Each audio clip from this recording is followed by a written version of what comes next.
Hi everybody, and this is the 6th video already in this series of tips and tricks on how to improve your seated posture. So I still haven't given birth yet. I'm still waiting for it to happen. We'll see. Today I want to answer a question from a woman who recently came back to riding after a very long break. And she tells me she has some problems with her core stability and asked me how can I develop a strong core for my riding. Now, my answer to that is simple, but the explanation behind it will take a little bit longer. So the answer is you don't need to develop a strong core. Your core is already strong. But let's first explore what is the true core. So I know that in a lot of fitness places, even newer Pilates training and other sports, people speak about the core as being the abdominal muscles. And people talk about a strong core when they talk about having a six-pack and having strong abs. So people do crunches and all these exercises to tighten their abdominal muscles. Here is the thing, and I learned this one from my friend and trainer Tom Nagel, who wrote an amazing book about it called Zen and Horseback Riding. He uses this metaphor and he says, if I give you an apple and I ask you to give me the core, and you give me the skin that runs around the middle, have you given me the core? Well, I think we all know the answer to that question. No, the real core is inside. So what is deeper than your abdominal muscles? Okay, there's 3 layers. There's the rectus muscles running in the front, you have the obliques, and you have the transverse abdominis. But they're all relatively shallow. They're all outside. I mean, I can tell. I have a baby inside. It's definitely deeper than my abs. So my baby is more core to me than my abdominal muscles.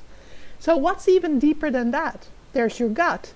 But on the inside of your spine, there lie 2 of the biggest muscles of your body. They're called the psoas muscles. And if you look at your arm, from your elbow to your wrist, that's the size of 1 psoas muscle. And so they run on the inside of your spine from T12 all the way down, connecting to all your lumbar vertebrae, through your pelvis, connecting to the inside of your upper legs. It's the only muscle that connects your upper body directly to your legs. So this is the true core. And if you look at the size of these muscles, by the way, if you like to eat tenderloin, that's what you eat.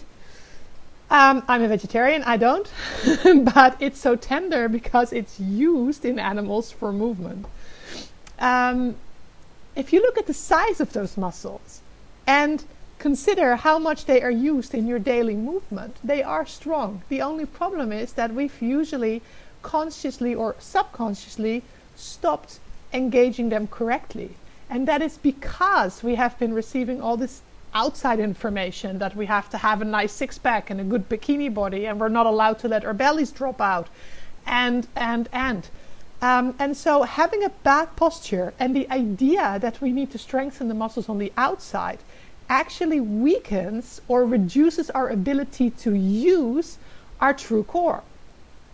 So our psoas muscles don't need to be trained. They are strong enough, but you need to find them and you need to learn to use them. And for that, I like to use the metaphor of trying to wiggle your ears.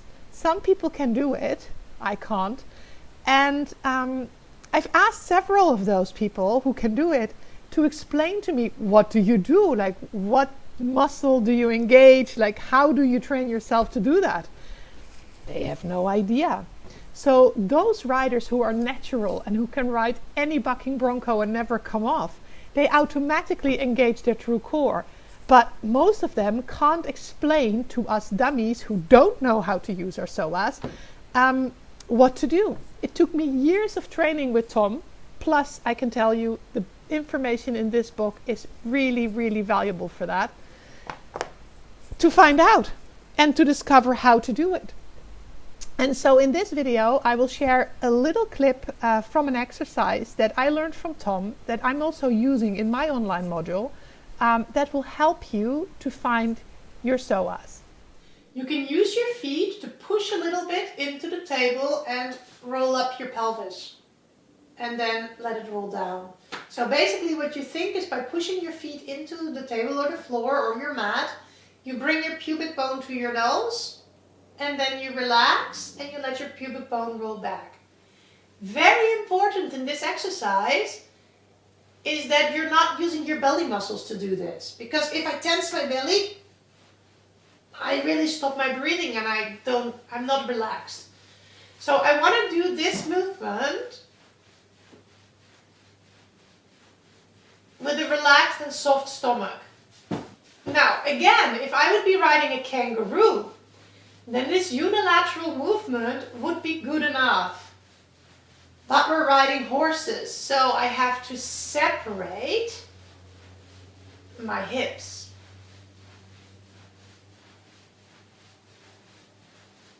I let one knee and then the other knee go away from my pelvis. So I hope you can follow the explanation and that you can find your true core and that you learn to use it without any tension from the outside. Have a nice day. Bye.